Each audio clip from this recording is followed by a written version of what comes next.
We're meeting here, Tina, at the World Bank annual conference on land and poverty. What exactly is this all about? Okay.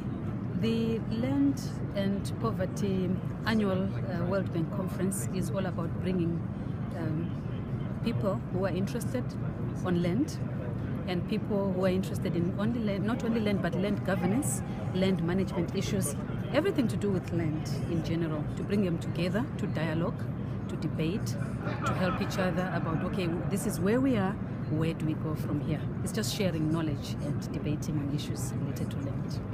And who are you representing? I'm here representing the South African Land Observatory. And the South African Land Observatory is an initiative that came to the University of Pretoria 3 years ago. We're in year 3 now, as a platform for open data, open access on land and land-related issues in South Africa. Like the name says, South African Land Observatory. So we are an observatory within the South African boundary. What was the objective of forming such an initiative? Yes, the objective of such an initiative was to provide data openly and, in a bid to facilitate informed and inclusive decision-making about land and land-related issues in South Africa, particularly because as researchers, I'm a researcher at the university, as researchers together, me and others, we realized that as you write papers, as you go about doing your research, there is a particular constraint. You cannot access data. But you know data exists somewhere. It's just inaccessible. So how do we break that wall? That is why this initiative was brought about. We then realized, okay, for us to work going forward, we need to break the wall that is hindering us from accessing data. Let's bring this data out. And we were driven by the notion of a one-stop shop. Bring all data that has to do with land and land-related issues into the open. Bring it into this one-stop shop, this knowledge, central knowledge hub, where everybody who's interested in these issues, land-related issues, can just click and find everything in one stop. That's what we do. Who uses that information? There are several users. Our stakeholder community is very diverse. We have government, we have private sector, we have the banks, we have individuals like me and you, we have farmers, we have financiers, financial institutions. And the reason being that all of them have different interests. If I can go through the profile. Yes. The government has interests in open land or open data on land because they want to know who owns the land in the first place. Is it the men? Is it the women? Is it whites? Is it blacks? Is it citizens of South Africa or foreign nationals? So that is of interest to government. So if we bring out all that information to the open, the government can be able to make decisions, informed decisions in fact, because then data is in the open and everybody knows. Similarly, other stakeholders, if I can take the banks, the land bank for example, would want to know. They are financiers, they finance purchases of land. They look at somebody who wants to purchase land, who comes to them and says, okay, I want a piece of land, I want you to help me buy it, but I don't have the money. So they want to know what piece of land is on sale. Is the demand supply issues here? What piece of land is on sale and who's going to buy it? So they facilitate such transactions. And what we do as the South African Land Observatory is that we bring information about sales and the demand side in the open. Who's selling land? You bring it here. Who wants land? Come here, you find it. That's it. So we make the two meet. In addition to that, farmers want to know the capability of their land. We also provide land capability data. The capability of their land, or the capability of the land that they intend to use. You find it all in this one-stop shop. You click there, you select a piece of land, you can see what it's capable of doing. Is it capable? Is it arable land? Is it capable of ranch land? Is it ranch land? Is it capable of any other use? You name it, agricultural use. I see in this conference they are driving home or emphasizing on the fact that people should use technological innovations. Is it easy in Africa? Oh, thank you for that question. I think many people might be asking that question because we all think technology is not applicable in Africa. There's so much technology going on. Let me take you to the global level first. There's a lot of satellite imagery data that's available. It might not be generated by Africa or in Africa, but it's generated for Africa and is available and accessible in Africa.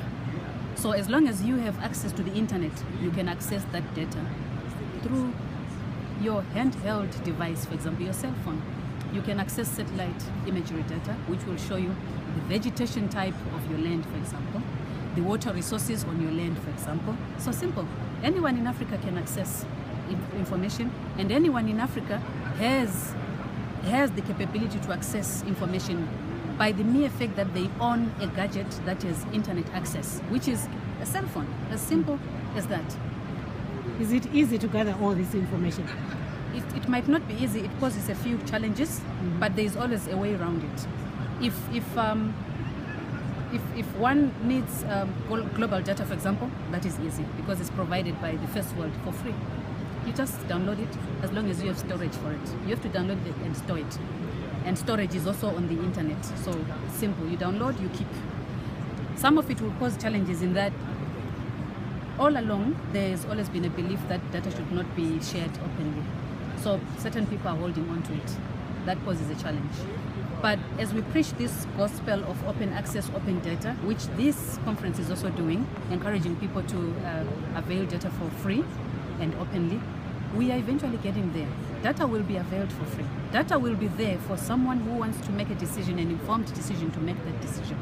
So I don't see that as anything that should stop us from going ahead to accessing data, to making decisions that are informed, and in fact to making or taking an extra step to access the data, because data is there. It's just for one to make the decision to get to it on this day. Is this initiative progressing according to speed, or? This initiative is progressing according to speed. Yes, like any other new initiative with the legal challenges, but those challenges are easy to work with because there is always plan B. If one data custodian is not yet buying into the idea of open access, you realize that there's another person who's been collecting similar data, so you always go around to the other one and then you make it accessible.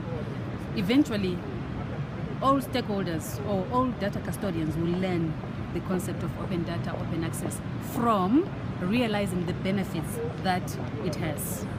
There's so much benefit in making data accessible to the public.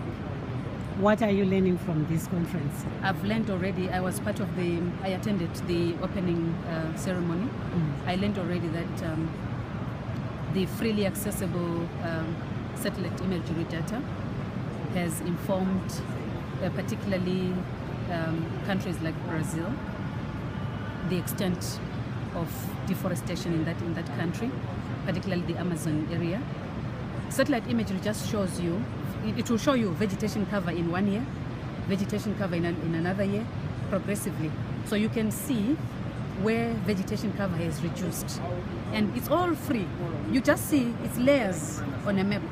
One layer in 1994, for example, another layer in 2003 showing you more vegetation has been removed, another layer in 2009, more vegetation has been removed. So it's just an example to show out there to show you that, you know what, there's data for free that just shows you the changes that are taking place as life goes on. There are a lot of things that are happening that will eventually affect our livelihoods as ordinary citizens. Last one. Thank you. The land one. Yes. When we're talking about land, I've just discovered in this conference that we are not talking about farming only. What Yes. else? What else is there? Yes, land is not only for farming.